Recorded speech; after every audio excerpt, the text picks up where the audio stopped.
मित्रांनो नमस्कार, मी मिलिंद जाधव TV10.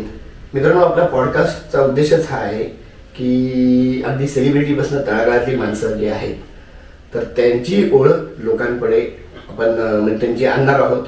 त्यानंतर त्यांची माहिती आम्हालाही कळेल, लोकांनाही कळेल आणि बऱ्याच वेळा त्या व्यक्तीला सुद्धा ती काय व्यक्ती आहे हे सुद्धा कळेल. हा त्या उद्देश आहे.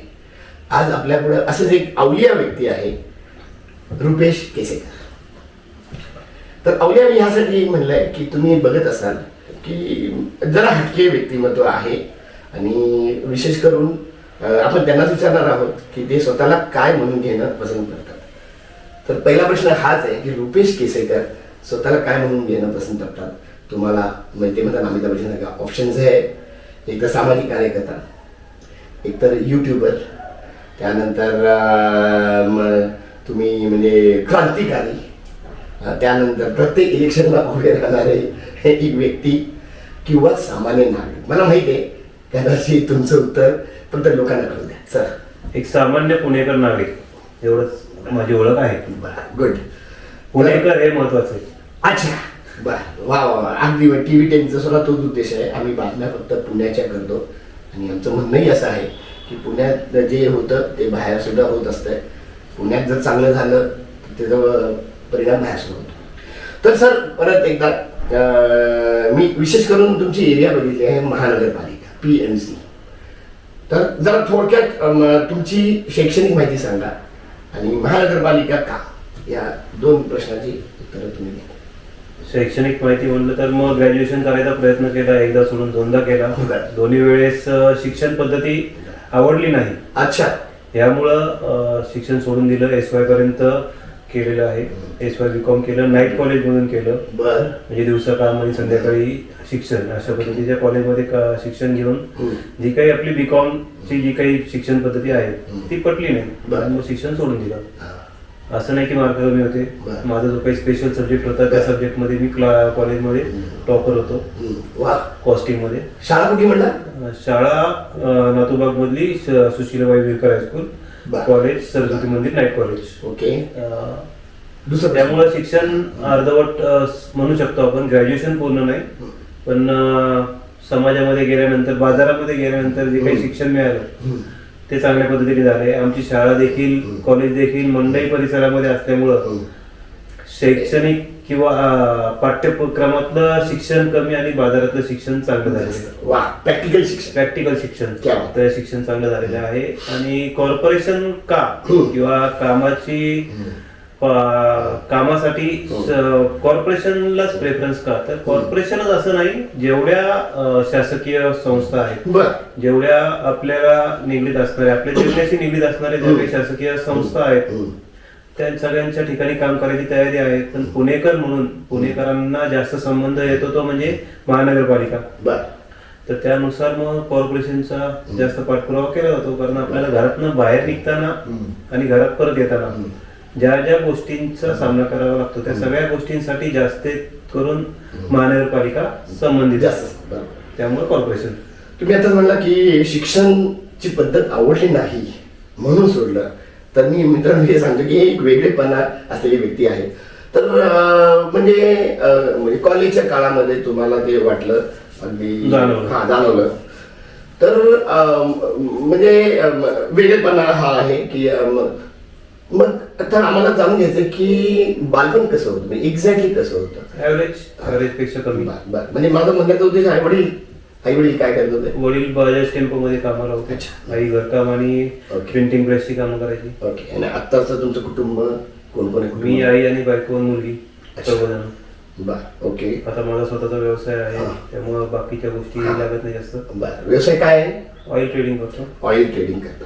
ठीक आहे. तर आता तुमची जी काय USP आहे, ताकद आहे, आणि विशेष करून आम्हाला तरी म्हणजे तुम्ही वेगळ्या सरकारी एरियामध्ये जाता, पण आम्हाला जास्त इंटरेस्ट TV10ला जास्त इंटरेस्ट आहे महानगरपालिका. मी तुम्हाला तिथे बघितलंच आहे. तर म्हणजे काय पद्धत आहे, कार्यपद्धती काय, तुम्ही म्हणजे काय महानगरपालिकेमध्ये स्वतःच्या तक्रार घेऊन जाता, लोकांच्या तक्रार घेऊन जाता आणि तुम्ही त्याला म्हणजे फेस कसं करता, इंटरॅक्ट कसं करता? शक्यतो स्वतःच्या शास्त्रीय कंप्लेंट्स सापडत नाहीत मला. रस्त्यावरून चालताना जर समजा एखाद्या ठिकाणी खड्डा आहे म्हटलं तर ती माझी वैयक्तिक आहे, म्हटलं तर सार्वजनिक आहे. Very good. एखाद्या ठिकाणी ड्रेनेजचं पाणी ओव्हरफ्लो होतंय तर ती म्हटलं तर माझी वैयक्तिक आहे, म्हटलं तर सार्वजनिक आहे. स्वतःच्या जगण्यामध्ये ज्या काही अडचणी येतात त्या मांडत राहणे. म्हणजे तुम्हाला एक नागरिक म्हणून पण जसं तुम्ही म्हणता पुणेकर नागरिक पुणेकर नागरिक म्हणून अडचणी तुम्हाला येतात त्या मांडत राहणे. जे त्रास होतो ते त्याच्या विरुद्ध तुम्ही महानगरपालिकेत जाता. आणि कायमस्वरूपी रस्त्यावर असल्यामुळे माहिती आहे की काम कोणाकडून होणार आहे. अच्छा. त्यामुळे त्या योग्य ठिकाणी पाठपुरावा केला तर कामं होतात हे अनुभव मिळाले. त्या अनुभवामुळं पाठपुरावा वाढला. बरं वेगवेगळ्या स्वरूपाचे प्रश्न समोर दिसल्यानंतर ते लगेच मांडणं बरं हे चांगलं वाटत गेलं. बरं. आणखी कुठले कुठले शासकीय कार्यालयामध्ये तुम्ही म्हणजे जाता साधारणतः त्या याचबरोबर? पुणे महानगरपालिकेशी संबंधित असणारे PMPL ही व्यवस्था आहे, बरं. ओके. सार्वजनिक वाहतूक व्यवस्था तिथे, परत राज्य शासनाच्या एका दुसऱ्या डिपार्टमेंटमध्ये थोडासा चालू. रेव्हेन्यू म्हणजे रेव्हेन्यू नाही त्याचं नाही का? चालू एक दोन छोटी छोटी बरं. चालू आहेत. तर आता पुढचा ऑब्विस प्रश्न असा आहे की कधीपासून तुम्ही महानगरपालिकेत पाऊल ठेवलंय आणि म्हणजे कधीपासून हे लढा चालू आहे? लढा म्हणू आपण त्याला एका अर्थाने. पूर्ण वेळ म्हणलं तर 2023 ऑगस्ट पासून. बरं. 9 ऑगस्ट 2023 रोजी 2023 म्हणजे करोना नंतर. कोरोना नंतर पूर्ण वेळ म्हणता येईल. बरं. त्यानंतर जवळपास दर महिन्यात काही ना काही गोष्टी चालूच आहेत कॉर्पोरेशन बरोबर. ओके. 9 ऑगस्ट 2023 ला कॉर्पोरेशनला आम्ही घेराव घातला होता. पुण्यातल्या सामान्य नागरिकांनी मिळून बरं. पुणे संवाद नावाचा ग्रुप आम्ही चालू केला. पुणे संवाद. पुणे संवाद. ओके. त्या ग्रुपच्या माध्यमातून तो पुणे महानगरपालिकेला पुण्यातल्या नागरिकांना भेडसावणाऱ्या समस्यांच्या बाबतचा सर्व सिव्हिक इश्यूज सगळे. बरं. त्याच्यामध्ये पिण्याच्या पाण्यापासून शेवटचं म्हणजे मलमूत्र जे काही आपलं असतं त्याच्यावर प्रोसेस, ड्रेनेज, पिण्याच्या लाईन पासून ड्रेनेजच्या लाईन पर्यंत सगळे विषय त्याच्यामध्ये आम्ही घेतले होते, कव्हर केले होते. बरं. आता तुम्ही काय म्हणला संघटनेचं नाव काय म्हणला? चलो PMC पुणे संवाद. चलो PMC पुणे संवाद. पुणे संवाद एवढं मोठं नाव आहे. हो, असं नाव आहे. काय ह्याची काय स्टोरी आहे? स्थापना कोणी केली, काय केली आणि तुम्ही त्याचे मेंबर आहात का? तुम्हीच त्याची स्थापना केली वगैरे वगैरे? फाउंडर मेंबर आहे. हा. अच्छा, तुम्ही फाउंडर मेंबर आहात. दोघं तिघ जण मिळून आम्ही तो ग्रुप चालू केला. कोण कोण आहे? मी, अमित सिंग, अच्छा, जे इकॉनॉमिस्ट आहेत. ओके. अजून विक्रांत. बर. अजून विक्रांत सिंग. येस. अजून चैतन्य केट. अच्छा. विजया सुरतकर, असे पुण्यातले जे असे लोक विविध क्षेत्रामध्ये काम करणारे त्या वेळेचे नागरिक होते. ओके. सगळ्यांनी मिळून एकत्रपणे काहीतरी काम करावं पुण्यातल्या नागरिक समस्यांवर. वा. त्यासाठी एकत्र येऊन हे ग्रुप चालू केलं. बर. त्या माध्यमातून कामं करत होतो. किती व्यक्ती आहे ग्रुपची? किती लोक आहेत साधारण? मेंबरशिप असते काय असतं जरा थोडक्यात आणखी जरा लोकांना कळण्याच्या दृष्टीने? पुणे संवादच्या ग्रुपच्या लिंक्स आता तुम्ही सगळ्या जे काही व्हिडिओज व्हायरल होतात त्या व्हिडिओच्या माध्यमातून त्याची लिंक अवेलेबल होती. ग्रुप सगळ्यांसाठी ओपन आहे. काय मेंबरशिप फी वगैरे आहे का? काही नाही. नागरिकांच्या समस्या सोडवायला कोणतीही फी घेत तयार असणारा माणूस, स्वतःचे प्रश्न मांडण्यासाठी तयार असणारा माणसाने समोर येऊन सहभागी व्हावं. एकट्याचा आवाज जर ऐकला जात नसेल तर त्याला व्यासपीठ मिळावं या उद्देशाने हा ग्रुप चालू झाला. आता चलो PMC बरोबर. तर आपल्याला तुम्हाला माहिती देतो की नुकतंच अमित सिंग बरोबर यांची आपले पॉडकास्ट मुलाखत माहिती आपण आपल्या चॅनलवर दाखवलेली आहे. तर म्हणजे तुमची भूमिका सुद्धा काय असते आणि त्यामध्ये चलो PMC मध्ये सध्या मेजर परत मी येतो ह्याच्यावर की 529 झाडांचं जे काय तोडण्याचा घाट घातला होता महानगरपालिकेत त्याबद्दल सुद्धा थोडक्यात सांगा आणि तुमची भूमिका त्यामध्ये. पुणे महानगरपालिकेला गणेशखिंड रस्ता रुंदीकरण करायचे. बरोबर आहे. गणेशखिंड रस्ता रुंदीकरण करावं असं कधी वाटलं त्यांना? जो प्रकल्प त्यांचा म्हणजे जो रस्त्याचा प्रस्ताव DP मध्ये आहे बर 1997च्या आता जो काही असेल तो, अच्छा, त्या DP मध्ये तो रस्ता आहे प्रस्तावित. पण पुणे महानगरपालिकेला जाग आली 2023च्या जवळपास, जेव्हा लॉकडाऊन नंतर मेट्रोचं काम चालू झालं, हिंजवडी शिवाजीनगर मेट्रोचं. त्या मेट्रोच्या कामामध्ये त्यांना लक्षात आलं की आपल्याला मेट्रोचं काम चालू असताना साईडला रस्ता उपलब्ध राहणार नाही. मग त्यानंतर त्यांना आठवलं की आपल्या इथं DP रस्ता आहे, DP रस्ता डेव्हलप करू. मग तो DP रस्ता डेव्हलप करताना त्यांना तिथं झाडं तोडायची गरज वाटली. ती झाडं तोडायला त्यांनी 2 टप्पे ठेवले किंवा 3 टप्पे ठेवले असतील. त्यापैकी एका टप्प्यामध्ये सुरुवातीला ऑक्टोबर 2023 मध्ये प्रस्ताव आला. तुमची जेव्हा एंट्री वगैरे होती त्या साधारण तर त्या दरम्यान ती गोष्ट लक्षात आल्यानंतर त्यातली एक छोटी गोष्ट आमचे मेंबर्स जे आहेत त्याच्या लक्षात आली की ज्या वेळेस फायनल डेट होती ऑब्जेक्शन सबमिट करायची त्या दिवशी त्या झाडांचा कत्ल करायचा खून करायची ऑर्डर ऑब्जेक्शन म्हणजे विचारले होते, ऑब्जेक्शन द्या म्हटलं त्याच वेळी थोडे शेवटच्या दिवशी त्यांनी त्याचा फरमान काढलं गेलं. ऑब्जेक्शन याची वाट बघत नव्हतं. नाही, त्यांना खूपच घाई झाली होती. विकास करायची, विकास आराखडा होता ना, विकास करायची त्यांना खूप घाई होती, त्यामुळे त्यांनी त्या दिवशी सही केली. ही गोष्ट नंतर जेव्हा लक्षात आल्यानंतर मग ग्रुपच्या माध्यमातून ही गोष्ट कोर्टापर्यंत गेली. कोर्टातनं मग नंतर पुढे सगळ्या गोष्टी झाल्यानंतर आता कोर्ट म्हणलं की झाडं तुटली गेली. बरोबर. मग त्याच्या बदल्यात जी काही झाडं लावायची, किती तुटली होती त्यावेळी? एक 100च्या जवळपास होती. त्यामध्ये बांबू आणि बाकीच्या सगळ्या प्रजाती होत्या. बांबू म्हणजे गवत 90च्या पुढं 100-100 झाडं होती. ती कोर्ट केस झाल्यानंतर मग कोर्टाने ऑर्डर दिली. सगळ्या समिती स्थापन झाली. समितीच्या आणि बाकी सगळ्या पाठपुराव्यानंतर कोर्टाने ऑर्डर दिली की त्या झाडांच्या वया एवढी म्हणजे जे काही ट्री ऍक्ट आहे, ट्री ऍक्ट मध्ये जे काही सांगितले त्यानुसार भरपाई लागवड करून घ्या, ती त्याच परिसरामध्ये लावून घ्या. आणि त्यानंतर मग हे पुढं सरकल त्यानुसार कॉर्पोरेशनने ती झाडं लावली गेली. लावली. तर त्यामध्ये जो काही इनिशिएटिव्ह होता तो अमित सिंग यांचा होता. Very good. बॅकएंडला जे काही गोष्टी लागतात त्या बॅकएंडच्या गोष्टी करण्याचं काम माझ्याकडे होतं. Very good. आता एखादी ऑर्गनायझेशन म्हणलं तर एका विचारानं ते चालतात. बरोबर. तर म्हणजे हा एक चांगली गोष्ट आहे. तुम्ही म्हणजे काही त्यातनं स्वतःला व्यक्तिगत बेनिफिट नसताना सुद्धा पुणेकरांसाठी तुम्ही महानगरपालिकेशी लावता. तर महानगरपालिकेचा एकंदर 2023 पासून ते 2026 पर्यंतचा एकंदर आयुक्तांचा अनुभव आणि अधिकाऱ्यांचा अनुभव कसा होता? नुसतं झाडांच्या मध्ये म्हणत नाही. एकूण विचार केला तर विक्रम कुमार जे होते म्हणजे 23ला विक्रम कुमार होते. बरोबर आहे. 25 मध्ये हे आले भोसले, राजेंद्र भोसले. 24-25 मध्ये राजेंद्र भोसले होते आणि आता नवल किशोर राम आहेत 25-26 मध्ये. तर त्यातल्या त्यात बरा रिस्पॉन्स म्हणायला हरकत नाही. राजेंद्र भोसले जे होते त्यांचा होता. नवल किशोर राम यांचा 1 ते 2 वेळाच फक्त गाडबेड झाली. तर त्यामध्ये पण एवढा असं काही निगेटिव्ह नाही पण पॉझिटिव्ह पण नाही असा रिस्पॉन्स आहे. मी जे पाहिलंय नवल किशोर रामांना मी ओळखतो चांगला. तुम्हाला बऱ्यापैकी ते रिस्पेक्ट देतात, तुम्ही काम करतात. रिस्पेक्ट म्हणा किंवा ह्यांची थोडीशी एक जरब असते त्यातले तुम्ही एक आहात. तर म्हणजे ते रिस्पॉन्स जरी देत नसतील तर मग तुम्ही कसे जाता पुढे? म्हणजे तुम्ही मग ते कामं थांबवणं हे कसं करता किंवा तुमची काय पद्धत आहे थोडक्यात? तुम्ही म्हणजे तुमची लेखी पत्र म्हणजे साधारण किती पत्र आहे? आकडा काहीतरी 190च्या जवळ. बापरे, 200. मागच्या वर्षी 200च्या जवळपास पोहोचला होता. Double century. अच्छा, वर्षाला म्हणताय तुम्ही? वर्षभरात म्हणजे 2023 पासून 25चा आकडा 200च्या जवळपास होता. त्याच्या अगोदर काहीतरी 125च्या आसपास होता. या वर्षी 160-190च्या मध्ये आहे काहीतरी. अच्छा. ह्यामध्ये मी म्हणजे अशा काही गोष्टी पुढे येणार आहेत हा कदाचित अंदाज लागला असेल म्हणून मी नंबरिंग चालू केलं. अच्छा, बर. नाही, फार चांगली गोष्ट आहे. कारण मला पण रेफरन्स लागत नव्हतं की माझं कोणतं पत्र कुठं आहे काय ते लवकर आठवत नव्हतं म्हणून मी नंबरिंग चालू केलं पत्रांना. त्यानुसार आता साधारणपणे 180-190 पत्र झाले. तर पत्र पाठवून ठेवणं ही गोष्ट गरजेची आहे. ती गोष्ट मी करत असतो. त्यातनं पुढे इम्पॅक्ट लगेच मिळतोय का नाही हे लगेच समजलं नाही तरी सुद्धा तो एक फुटप्रिंट तयार होती. आणि त्या फुटप्रिंटचा कधीही आपल्याला पाठपुरावा करता येतो. त्यासाठी पत्र टाकून ठेवणं गरजेचं आहे.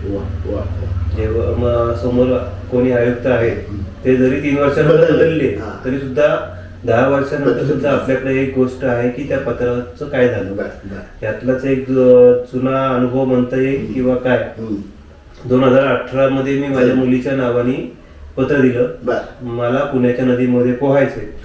पुण्यातली नदी स्वच्छ कधी होईल ते सांगा. तर त्याची पार्श्वभूमी अशी होती की ग्रेटा थनबर्ग नावाच्या मुलीचं आंदोलन स्वीडन मध्ये चालू होतं. ते आंदोलन बऱ्यापैकी गाजलं. फ्रायडे फॉर फ्युचर नावाचं. तर त्या गोष्टीची माहिती फेब्रुवारी 18 मध्ये बहुतेक मिळाली. 17 का 18 मध्ये. त्यानुसार मग पुण्यात आपण काय करू शकतो. म्हणजे 23 अगोदरची गोष्टी ही. 23 त्यावेळेस मग उपोषण वगैरे आपण तर करू शकणार नाही. बरं. तिच्यासारखं संसदेजवळ जाऊन बसू शकणार नाही. बरोबर आहे. ते आपल्याला नेहमीप्रमाणे आपलं कागद रंगवा. बरं. त्यावेळेस पत्र माझ्या नावाने मुलीच्या नावाने पत्र देऊन वा ठेवले. वा. त्याचा परिणाम की त्यावेळेस पुणे सभागृह अस्तित्वात होतं. मुक्ताटेवक त्यावेळेस महापौर होते. त्यांनी त्यांच्या डिपार्टमेंटला का आयुक्तांना कोणाला तरी पत्राने कळवलं की हे पत्र आले, त्याच्यावरती काय कारवाई झाली ती संबंधितांना कळवा. त्यानुसार त्यांनी ड्रेनेज डिपार्टमेंट आणि आयुक्तांना ते रेफर केलं होतं पत्र. ड्रेनेज डिपार्टमेंटनी त्या पत्राला उत्तर दिलं की अमुक अमुक म्हणजे जायकाच्या अंडर काही कामं चालू आहेत आणि ती कामं मार्च 25 पर्यंत पूर्ण होतील. त्यानंतर तुम्हाला नदीमध्ये पाणी स्वच्छ मिळेल अशी त्यांनी उत्तर दिलं. पोहायचा त्यांनी उल्लेख नाही केला कारण पोहणे हा वेगळी गोष्ट आहे. पण नदी स्वच्छता त्यांच्या म्हणण्यानुसार मार्च 25 पर्यंत होणं अपेक्षित होती. आता आपण जुलै 2026 मध्ये आहोत. अजूनही ते प्रोजेक्ट पूर्ण झालेले नाही. पोहायला मिळालेलं नाही. आणि पुण्यातल्या नदीमध्ये पोहायचं तर विषय खूपच लांबचा आहे. पायसा ठेवता येईल. आपला संदर्भ हा की पत्र लिहून ठेवणं गरजेचं आहे. पाठपुराव्यासाठी ते गरजेचं असतं. म्हणजे साधारणतः आतापर्यंत 500च्या वर पत्र असेल. मग त्याचा रेकॉर्ड तुमच्याकडे आहे का? म्हणजे फाईल डिजिटल. अरे क्या बात आहे. बरं. आता तुम्ही डिजिटल म्हणलात आणि त्याच्या अगोदर 2 गोष्टी आहेत की मुलीचाही उल्लेख केला तुम्ही. म्हणजे कळत न कळत तुम्ही फॅमिलीला त्या मुलीला त्या दोडलं मग तिला सुद्धा तुम्ही सांगितलं असेल, बोलला असेल. नाव काय मुलीचं? सुरुची. सुरुची. ठीक आहे. तर तुमच्यासारखे काम करणाऱ्या लोकांना हे फार महत्वाचा मुद्दा आहे माझ्यासाठी की फॅमिली सपोर्ट असतो का बाबा यांना हे करू द्या आणि त्यांना सोडून दिलेलं असतं वगैरे आणि तुम्ही काही करायचं करा, आम्हाला त्यामध्ये ओढू नका. काय भूमिका आहे तुमच्या फॅमिलीची? वैश्विक नियम. हा बरोबर. वैश्विक नियम. वैश्विक नियम आहे. पण तुमच्या बाबतीत काय? आमच्या बाबतीत तोच नियम लागू होता. मी वेगळं असं काही नाहीये. मुलीला फक्त आता त्यावेळेस 5वी मध्ये असताना जास्त काही माहित नव्हतं. पण विषय आवडला त्यामुळे पत्र द्यायला तयार झाली. ती सही वगैरे आहे का? सही आहे. क्या बात आहे. पण नंतरच्या काळात ते जे शाळा आणि या बाकी गोष्टींमुळे जमलं नाही. बरं. पण आता जेव्हा 11वीला गेल्यानंतर मग त्या संदर्भातले काही विषय तिला कॉलेजमध्ये असतील त्यामुळे तिने स्वतःच विचारलं की त्या पत्राचं काय झालं. बरं. क्या बात आहे. त्यानंतर मग आता ते महानगरपालिका अस्तित्वात आल्यानंतर त्या विषयाचा पाठपुरावा करायचं ठरवलं. पण अजूनही ते महापौरांची वेळ काही जमाना म्हणजे आताच्या 90 विषय महापौरांना जाऊन भेटायचा विचार आहे. पण महापौरांची ऑफिसमध्ये बसण्याची वेळ माहित नाही. जी काही अगोदर पार्टी लावली होती बहुतेक मंगळवार आणि गुरुवार का काहीतरी पार्टी लावली होती. त्यावेळेस पण त्या 2-3 वेळा गेल्यानंतर उपलब्ध नव्हत्या. तर मुलीला घेऊन दरवेळेस जाऊन चेक करणं हे शक्य नाही. त्यामुळे तो विषय राहिला अजून. बरं. मग त्यांनी काय ऑप्शन सर्च केले नाही का की सोमवार टँक आहे, पोहण्याचं तलाव आहे, तिथं पोहा, नदीमध्ये पोहू नका? तसं नाही त्यांनी काय दिलेलं. पण जेव्हा आता जानेवारी महिन्यामध्ये संगमवाडीचं RFD नदीकाठ सुशोभीकरण प्रकरण जेव्हा झालं त्याचं ओपनिंग किंवा लोकार्पण करण्याचा जेव्हा महानगरपालिकेने विचार केला त्यावेळेस आमच्या मनामध्ये ही स्वाभाविक विषय आला की आता हे नदी सुशोभीकरण मी म्हणतोय बरोबर. पण शासकीय परिभाषेनुसार तो प्रकल्पाचं नाव नदी सुधारणा नदी सुधार प्रकल्प असं रिव्हरफ्रंट डेव्हलपमेंट त्याचं नाव आहे. तर मग त्यांच्या म्हणण्यानुसार किंवा त्यांच्या टायटलनुसार जर त्या नदी सुधार प्रकल्प त्या पार्ट मधला पूर्ण झालाय म्हणजे नदी सुधारली. अच्छा. नदी सुधारली. ज्यांनी सुधारली त्यांनी तिथं पोहून दाखवलं. अच्छा. बरं. असे फेसबुकला टाकलं, कमेंट ट्विटरला टाकली. ऍज युजल त्याच्यावर काही कोणी रिप्लाय देत नाही. त्यांना व्यक्त होत राहायचं. आता तुम्ही परत फेसबुक ट्विटरचा उल्लेख केला, डिजिटलमध्ये म्हणला तुम्ही, सगळी पत्र तुम्ही डिजिटल केले. तर मुद्दा येतो प्रत्यंच्या. मित्रांनो, प्रत्यंच्या म्हणून यांचं एक युट्यूब आहे. तुम्ही पहिल्यांदा असं विचारलं तुम्ही स्वतःला युट्यूबर समजता म्हणजे म्हणता का? कारण का बऱ्यापैकी मला वाटतं 15,000 प्लस 16-17,000च्या आसपास त्याचे सबस्क्रायबर आहेत. ही एक मोठी फिगर आहे बऱ्यापैकी. तर प्रत्यंच्या कसं काय आलं नावासहित थोडक्यात सांगा. नाव प्रत्यंच्या म्हणजे प्रत्यंच्याचा अर्थ संस्कृत नाव आहे ते धनुष्याची दोरी. धनुष्याच्या दोरीचं काम असतं की जो काही बाण आहे त्या बाणाला स्पीड देणं, स्प्रिंग सारखं काम करतं. तर त्यानुसारच मी एक सामान्य नागरिक म्हणून विषयाला चालना देण्याचं काम आपण करत राहायचं. संदर्भ म्हणून त्याला ते नाव दिलं. पण हे म्हणजे शून्यापासून ते काय 16-17-18 जे असतील सबस्क्रायबर हे कसे झाले, म्हणजे व्हायरल कधी झालं, काय झालं आणि कधी काढलं होतं तुम्ही? युट्यूबवर बाय डिफॉल्ट सगळ्यांची चॅनल असतात. बरोबर आहे, हो. ते सगळ्यांना पण नाव दिल्यानंतर नाव प्रत्येकाचं आता एक 3-4 वर्षापूर्वी बदललं. ओके. अगोदर जे काय असेल ते लक्षात नाही आता. अच्छा, स्वतःच्या नावावर असेल तुमच्या कदाचित. स्वतःच्या नावाचं. बरं, सबस्क्रायबर वाढले लॉकडाऊन नंतर वाढले. लॉकडाऊन नंतर. आणि मी युट्यूब असो, फेसबुक असो किंवा बाकी कोणतेही सोशल मीडिया असो, या सगळ्याला फक्त मीडिया शेअरिंग ऍप म्हणूनच कन्सिडर त्याला करतो. महत्त्व देतो. बरं. त्याच्यावर व्ह्यू मिळतात का नाही ह्यासाठी न करता, सबस्क्रायबर वाढतात का न ह्यासाठी न करता, गुड. माझं म्हणणं लोकांपर्यंत, संबंधित लोकांपर्यंत पोहोचवण्यासाठी प्रभावी माध्यम म्हणून त्याचा वापर करतो. छान, बरं, तेही लक्षात आलं, छान आहे. पण आमची अशी रिक्वेस्ट आहे की त्याचा आणखीन चांगला वापर केला आणि प्रोफेशनली वापर केला, म्हणजे पैसे मिळवणं हा आमचा असा उद्देश नाही आहे त्यामध्ये. TV10 म्हणजे आमचं जे चॅनल आहे ते, पण तुमच्यासारखी चॅनल बघूनच आम्ही आमचं सुरू केलं होतं. तर अतिशय चांगलं माध्यम आहे, लोक बघतात, विशेष अधिकारी बघतात, तर तुम्ही ते प्रवास असा चालू ठेवा. आता एका वादांकी मुद्द्याकडे येतो मी, की तुम्ही अशी कामं जेव्हा करता, तर एका अर्थाने तुम्ही जसं म्हणला की विकास कामाच्या तुम्ही अडथळा ठरता बऱ्याच मान्यवर लोकांना. महानगरपालिकेचे अधिकारी जरी बघितले तुम्ही, तरी मी ते भ्रष्टाचाराबद्दल जास्त काही बोलणार नाहीये, पण त्यांच्या व्याख्या फार वेगवेगळ्या आहेत. तर त्यांच्या कामामध्ये अडथळा एका अर्थाने येतो. जसं तुम्ही झाडं तोडण्याचं अडवलं तर त्यांचं ते विकास काम थांबलं. तर ही जी पार्टी आहे मोठी, फार मोठी आहे, पैसा आहे त्यांच्याकडे, माणसं आहेत, पॉवर आहे. तर मग तुमच्यासाठी जेव्हा ते अडथळा ठरतात तेव्हा मग सगळं आलं तुमच्यावर, खोटे गुन्हे, तुम्हाला मारहाण करणे, तुम्हाला अडवणे, तुम्हाला दडपणे, तुम्हाला भीती दाखवणे, याच्याबद्दल काही. कारण का मला एक उल्लेख माहीत आहे की मी अगदी नावं घेत नाही, पण तुम्हाला वाटलं तर तुम्ही नाव घेऊ शकता. एका आंदोलनाच्या वेळी, महानगरपालिकेच्या बाहेरच्या वेळी तुम्हाला मारहाण सुद्धा झालेली आहे. 9 ऑगस्ट 23 ला झाली महाराज. लक्षात आहे तुमच्या? लक्षात आहे. बरं. पण कॉर्पोरेशनच्या विभागाकडून कुठलेही असं काही दडपण किंवा गुन्हे किंवा असं काही गोष्टी अजून झाल्या नाही. कदाचित मी त्यांच्या कामामध्ये अजून तेवढा अडथळा आणला नसेल, आणलेला नसेल. बरं. मे बी, म्हणून त्यांनी अजून काही केलं नाही. बरं. त्या आंदोलनाची पार्श्वभूमी आणि बाकी सगळ्या गोष्टी वेगळ्या होत्या, त्यामुळे ते सगळं झालं होतं. त्याच्यात आता काही रेफरन्स करून उपयोग नाही. बरं, ठीक आहे. त्यातली मुख्य भूमिका ही होती की जर आता आम्हाला रस्त्यावर काय यावं लागलं, नागरिकांच्या समस्या सुटत नाहीत म्हणून. सभागृह अस्तित्वात नाही, सभागृह अस्तित्वात नसताना कदाचित प्रशासनाला नगरसेवक असताना जर कामं करायला अडचणी येत असतील, नगरसेवक कुठल्या कामांमध्ये दबाव आणत असतील म्हणून त्यांना काम करता येत नसेल प्रशासनाला, तर 2022 ला मार्च महिन्यामध्ये नगरसेवकांचा कालावधी संपला. त्यानंतर मार्च 23 2023 मार्च 22 ला प्रशासनाचा कार्यकाळ संपला नगरसेवकांचा.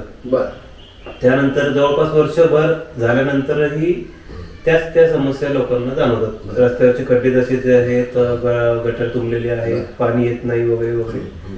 तर हे म्हणजे नक्की प्रॉब्लेम पुढे की नगरसेवक काम करून देत नव्हते, प्रशासनाला करायचं नाही का ठेकेदार चुकीचं आहे. या सगळ्या गोष्टींचा विचार करून ते आंदोलन ठरलं होतं 9 ऑगस्ट 2023.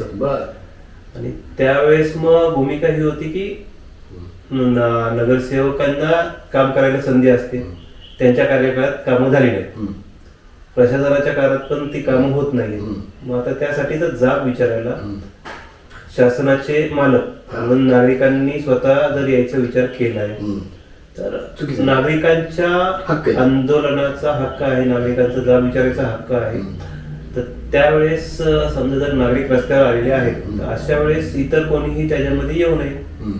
अच्छा, कुठल्याही पक्ष संघटना, ते आमचं अगोदर जेव्हा आंदोलन करायचं ठरलं होतं त्याच वेळेस ही गोष्ट ठरली होती हे अराजकीय असेल आणि त्याच्यामध्ये कुठल्याही प्रकारचे संघटना NGO नसतील. भारतीय नागरिक म्हणून सगळ्यांनी यावं. भारतीय नागरिक म्हणून तुम्हाला जे काही प्रश्न अडचणी येतात त्या अडचणी तुम्ही कॉर्पोरेशनला जाब विचारा, हे ठरलं. त्यानंतर मग तिथं एक पक्षाचे प्रतिनिधी आले. ऑब्विस जर अगोदरच ठरलं होतं की पक्ष नकोय पक्ष आल्यानंतर मग त्यांना सांगितलं की बाबांनो, अरे तुमच्याकडे जेव्हा म्हणजे चलो पुणे, चलो बीएमसी होतं ना? BMC चा ग्रुपच्या माध्यमातून आंदोलन झालं. ठीक आहे. त्या आंदोलनामध्ये पक्षाचे कार्यकर्ते आले. जर आमचं अगोदर ठरलं होतं की पक्ष नको, तर तिथं तुम्ही जर तिथनं जाताय साईडनी, तर तिथनं जाता जाऊ दे. तुम्हाला पक्षाचे लोक जर दिसले, बरोबर. तुमचा दृष्टिकोन हा होणार की हे कुठेतरी पक्षाचा कार्यक्रम चालू आहे. बरोबर. तसं जनरली कॉर्पोरेशनच्या समोर दर आठवड्याला काही ना काही चालू असतं, तसंच करून तुम्ही दुर्लक्ष करून निघून जाणार. बरोबर. तर त्यावेळेस जे काही दृश्य निर्माण झालं की ते एका पक्षाचं चालू आहे असं वाटतंय. ठीक आहे. कारण मी तिथं न थांबता समोरच्या बाजूला थांबलो होतो मराठीकडे. बरं. तर ते दिसल्यानंतर चुकीचं वाटलं, म्हणून मग जाऊन सांगितलं की बाबा तुमच्याकडे वेळ होती, त्यावेळेस तुम्ही चांगली काही कामं केली नसतील म्हणून तर आम्हाला यावं लागले. बरं. जर आता आम्ही आलो तर तुम्ही येऊ नका. बरं. ते आले, मग ते पुढचं सगळं प्रकरण झालं. ठीक आहे, ठीक आहे. तुम्हाला स्वतः विषय जास्त आपल्याला हे करत नाही, पण एक अर्थाने तुम्ही जी आता सगळी घटना सांगितली त्याच्यामध्ये तुम्ही राजकीय जे काही कार्यकर्ते आहेत, नगरसेवक असू द्यात, आमदार खासदार असू द्यात, यांच्या सुद्धा कामाला फारसं खुश नाही आहे. त्यानंतर महानगरपालिकेमध्ये प्रशासक आले होते, त्यांनी सुद्धा फारशी कामं केली नाहीत असं तुमचं मत आहे. बरोबर. असं सगळं असताना मी तुम्हाला पाहिलेलं आहे की तुम्ही निवडणुका लढवता, हा, तर आणि त्या फार वेगळ्या पद्धतीने लढवता. अर्थात अपक्ष तुम्ही हे करता, मग त्या चिखलामध्ये तुम्ही जायचा विचार का केला? नायक पिक्चरचा प्रेम नाही. बर, नायक. बर, तो पॉलिटिकली जर चिखल साफ करायचा तर चिखलातून जावं लागेल. बर. अच्छा, एका अर्थाने प्रशासक व्हायला पाहिजे किंवा चांगले लोकांनी सभागृहात जर गेले नाहीत तर तोपर्यंत चांगल्या गोष्टींचे आउटकम मिळणार नाही. नायक हा एकच पिक्चर नाही, युवा नावाचा पण एक पिक्चर आहे अच्छा, की जो युवकांनी राजकारणासारख्या गोष्टीमध्ये सहभागी व्हावं वा, आणि त्यांनी व्यवस्था बदलण्यासाठी प्रयत्न करावे. बर. हे तर ह्या मताचा तुम्ही आहात की राजकारणामध्ये जायला हरकत नाही. जायला हरकत नाही, चांगले उद्देश ठेवून जायला हरकत नाही, तिथं जाऊन भ्रष्टाचार करायला पण हरकत नाही. भ्रष्टाचार करणं म्हणजे भ्रष्ट आचरण, फक्त पैशाचं नाही, बाकीच्याही भ्रष्टाचार कामाचं असेल, काही असू दे. जर समजा काम करताना थोडंफार काही चुकीच्या गोष्टी कराव्या लागल्या तर काही हरकत नाही, पण त्या चुकीच्या गोष्टींमधनं नागरिकांना जर जास्त फायदा होणार असेल हरकत नाही. हरकत नाही. क्या बात आहे. बर, आता तुम्ही म्हणजे पॉलिटिकल याच्यामध्ये आला, सध्या परिस्थिती म्हणजे महाराष्ट्र असू द्या आणि विशेष करून पुणे, पॉलिटिकल परिस्थिती बद्दल तुम्हाला काही बोलायचं काय? दोन शब्द. सगळं आनंदी आनंदी काय सगळं आनंद आहे एवढंच. बर, म्हणजे तुम्ही नाखुश आहात. खुश म्हणता येईल. बर, आता आपण जरा एंडला येतोय. आपण विशेष करून हे टोपीचं, ह्या टोपी खाली दडलंय काय? काय म्हणजे प्रयोजन काय? ही टोपी अशीच टोपी, आणि तुम्ही काय प्रसंगी ते घालताना मी पाहिले तुम्हाला. मी तुम्हाला एकदा पुणेरी हे फेटासवर घातलेलं पाहिलेलं आहे. तुम्ही याला गेला, घोडा गाडीमध्ये गेला होता त्यावेळी? टोपी झाली. अच्छा, त्यावेळी तुम्ही टोपीच घातली होती, पुणेरी पगडी. पण पुणेकर आहात तुम्ही, मग तुम्ही ते कधी पुणेरी फेटा कधी ट्राय नाही केला? नाही ट्राय केला. बरं, ह्या टोपीचं काय? भारतीय वेशभूषा मला आवडती. अच्छा, धोतर वगैरे आवडतं. बर. अच्छा, धोतर रेग्युलर जे समजा काही सण समारंभ असेल तर त्यावेळी धोतर घालता. अच्छा, त्यामुळे टोपी पण वापरतो. आणि यावर्षी टोपी वापरायचं कारण म्हणजे यावर्षी ऊन पण जास्त होतंच, क्लायमेट चेंज, त्यामुळे ऊन जास्त होतं. प्लस जानेवारीच्या दरम्यान आमचे नातेवाईक एक्सपायर झाल्यामुळं आम्ही टक्कल केलं होतं. अच्छा, त्यामुळे टोपी वापरायला सुरुवात केली. ओके. विशेष असं काही नाही, पण भारतीय वेशभूषा आवडते. नाही म्हणजे मला हा प्रश्न यासाठी आहे की माणसांना एक आपण जे कार्य करतो त्याला एक ओळख देण्याचं गरज वाटते, त्यातला हा भाग नाहीये का तुम्हाला? फक्त काम हीच ओळख. बर, टोपी किंवा वेशभूषा किंवा अजून बाकीच्या गोष्टींची गरज नाही. बर, ठीक आहे. तर म्हणजे छान वाटलं, भरपूर मुद्दे कळाले. आता तुम्ही जे काम करताय तर त्याची व्याप्ती वाढली पाहिजे. एका अर्थाने तुम्हाला जे बरं वाटतंय, जे गरजेचं वाटतंय ते तुम्ही काम करताय, नागरिकांचे समस्या सोडवण्याचे, तर त्याची व्याप्ती वाढावी यासाठी आमचे जे सबस्क्रायबर आहेत त्यांना तुम्ही तुमच्या नावासहित काय सांगणार? मी संदेश म्हणत नाही, कारण संदेश म्हणलं की लोक थोडंसं हे म्हणतात की आम्ही एवढे मोठे नाही वगैरे, त्यामध्ये पडत नाही. पण तुम्ही एक काम काहीतरी करताय आणि त्यामुळं रुपेश केसेकर यांची एक ओळख तयार झाली, त्यांची पद्धत तयार झाली. नागरिकांना म्हणजे नागरिकांनी तुमच्यामध्ये आम्ही येणार नाही, तुमचे नागरिक पुणेकर नागरिकांनी जागरूकपणे त्यांना ज्या काही अडचणी येतात त्या संबंधित विभागाकडे नक्कीच मांडाव्यात. पुणे महानगरपालिकेशी संबंधित असेल तर पुणे महानगरपालिकेचे कंप्लेंट्स रजिस्टर करण्याच्या भरपूर ऑप्शन्स आहेत. त्यातला सगळ्यात सोपा म्हणजे व्हॉट्सअप नंबर आहे. त्या व्हॉट्सअपच्या नंबरवरती जर आपण कंप्लेंट रजिस्टर केली तर टोकन नंबर जनरेट होतो. म्हणजे ते तक्रारीवरती काम कोण करणार आहे हे जे आपल्याला माहिती मिळते, ती माहिती मिळाल्यानंतर आपल्याला काम कोण करणार आहे हे माहिती झालं वा. की त्याचा ट्रॅस करणं सोपं जातं.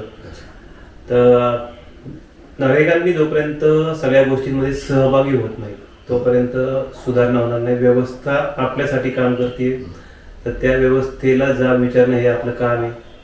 आपण टॅक्स भरतो. एखादा व्यक्ती जरी समजा 5,000 रुपये जरी कमवत असला तरी तो 5,000 रुपये कुठे ना कुठेतरी खर्च करतो. खर्च करताना तो कुठल्याही पद्धतीचा टॅक्स भरतोच. त्यामुळं एखादा राजकारणी येऊन जर तुम्हाला म्हणला की तू कोण आहेस, तर मी करदाता आहे. करदाता आहे, या देशाचा नागरिक आहे, त्यामुळे जाब विचारण्याचा अधिकार नक्कीच आहे. भ्रष्टाचार हा आपल्या देशाला लागलेली वाळवी आहे, सगळ्यांना माहिती आहे. अधिकाऱ्यांनी भ्रष्टाचार केला नाही तर त्यांना वेगवेगळे परिणाम भोगावे लागतात. भ्रष्टाचार व्हायला एक सामान्य नागरिक म्हणून माझी काहीच हरकत नाही, पण 100 रुपयाच्या कामात 90 रुपये भ्रष्टाचार होऊन 10 रुपये पण कामामध्ये लागणार नसतील तर ते अवघड आहे. 100 रुपयाच्या कामामध्ये 10 रुपयाचा भ्रष्टाचार झाला, 90 रुपयाचं चांगल्या दर्जाचं काम जर नागरिकांना मिळालं तर कदाचित नागरिक त्या कामाकडे भ्रष्टाचाराकडे दुर्लक्ष करायला देखील तयार होतील. पण आपल्या देशाला जी काही कीड लागली आहे भ्रष्टाचाराची, ती कीड आपल्याला आतून एवढं पोकळ बनवून ठेवलंय की त्यामुळं आपल्या देशामधल्या व्यवस्था आणि त्या व्यवस्थांनी निर्माण करून दिलेल्या सुविधा खूप तकलादू झाल्यात. त्याची उदाहरणं आपण रोज बघतोय. त्यामुळं ह्या सगळ्याला जाब विचारणं गरजेचं आहे. व्यवस्था आपल्यासाठी काम करते तर आपण मालक आहोत आणि आपण मालकांनी व्यवस्थेला जाब विचारणं गरजेचं आहे. वेगवेगळ्या माध्यमातून व्यक्त व्हा. नागरिकांना तुम्ही जाब विचारण्याचं काम करा. अतिशय छान. तुम्ही अगदी थोडक्या शब्दामध्ये फार चांगलं सांगितलं. आणि तुम्ही मला वाटते शब्दापेक्षा कृतीला जास्त महत्त्व देणारी व्यक्ती असं मला दिसतंय. विशेष करून पत्रामध्ये उतरून करून त्याचा रेकॉर्ड ठेवणं हे फार चांगली गोष्ट आहे. मित्रांनो, त्यांच्याच पुढे मी होतो की बरोबर आहे, प्रत्येक नागरिकानं मला काय करायचं आहे असं म्हणून जर केलं तर हे अधिकारी लोक थांबणार नाही. आणि विकासाच्या नावावर निसर्गाची खेळ हा तर सगळ्यात मोठा अपराध आहे. मी तर भ्रष्टाचार असं म्हणत नाही, हा गुन्हा सुद्धा नाही, हे पाप आहे असं मी मानतो. तर आज आपल्या बरोबर होते रुपेश केसेकर आणि त्यांनी अगदी मोकळ्या मनाने जरासं थोडंसं माझ्या अनुभवावरनं फार कमी बोलतात असं लक्षात आलं. पण आपल्याला कुठली गरज वाटली तर मित्रांनो तुम्हाला थोडे लक्षात आलं असेल की रुपेश केसेकर काय आहे. तुम्ही आमच्या खाली कॉमेंट बॉक्समध्ये कॉमेंट करू शकता, त्यांना काही प्रश्न विचारू शकता, त्यांना मार्गदर्शन सुद्धा तुम्ही करू शकता आणि विचारू शकता. तर प्लीज हे करा, कारण नुसतं पॉडकास्ट बघू नका. तर आम्हाला सुद्धा आणि प्रत्येक व्यक्ती जी पॉडकास्टमध्ये येते त्यांना त्यांचं कार्य व्यवस्थित चाललंय का नाही हे कळणं खूप गरजेचं आहे. मी मिलिंद जाधव आणि तुम्ही बघत आहात TV10.